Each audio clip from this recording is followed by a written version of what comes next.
Welcome today to our fish lab at the zoo, which is behind the scenes. We have quarantine facilities, but this particular room holds conservation species for us. I've been here for 16 years and I work with conservation programs with African fish and Madagascar fish. I started conservation work in Madagascar in 2004.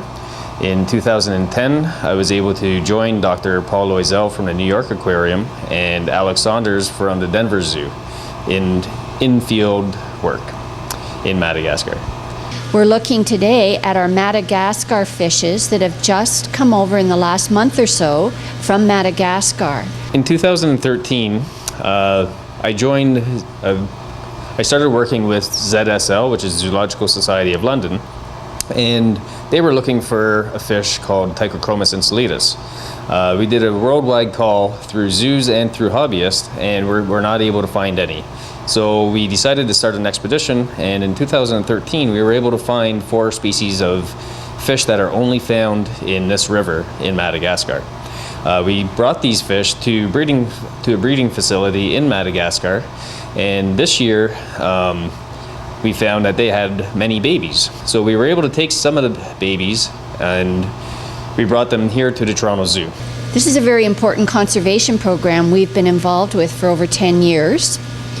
We actually breed these fish here, but we're also in a partnership with European zoos and aquariums and all of the North American zoos and aquariums to keep these fish safe, but we also work in the field, and my colleague Tim McCaskey works with the New York Aquarium, Denver Zoo, and now our new partner, London Zoo, to promote conservation in Madagascar. We have 6 different species of Madagascar fishes here in the quarantine facility right now. Tigress enceladus being one of them, and Paratilapia species Andap is another species.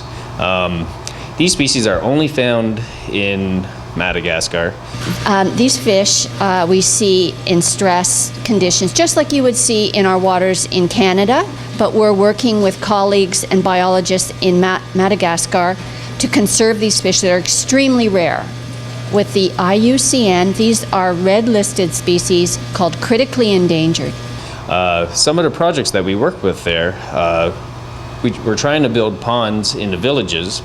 That way we can give them some fish and they'll grow them for a year, and they'll take a percentage and they'll reintroduce them back to the wild stock, and they'll take another percentage and they will use those for food fish, and the other percentage will stay in the ponds, and that way they have fish for the next generation.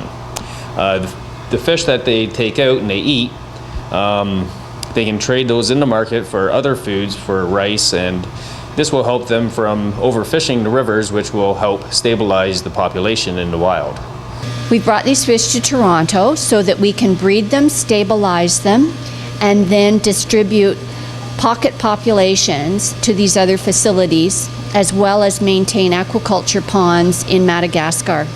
Another part of the project that we did this year, we were looking for Rheocles durami, which is a critically endangered fish.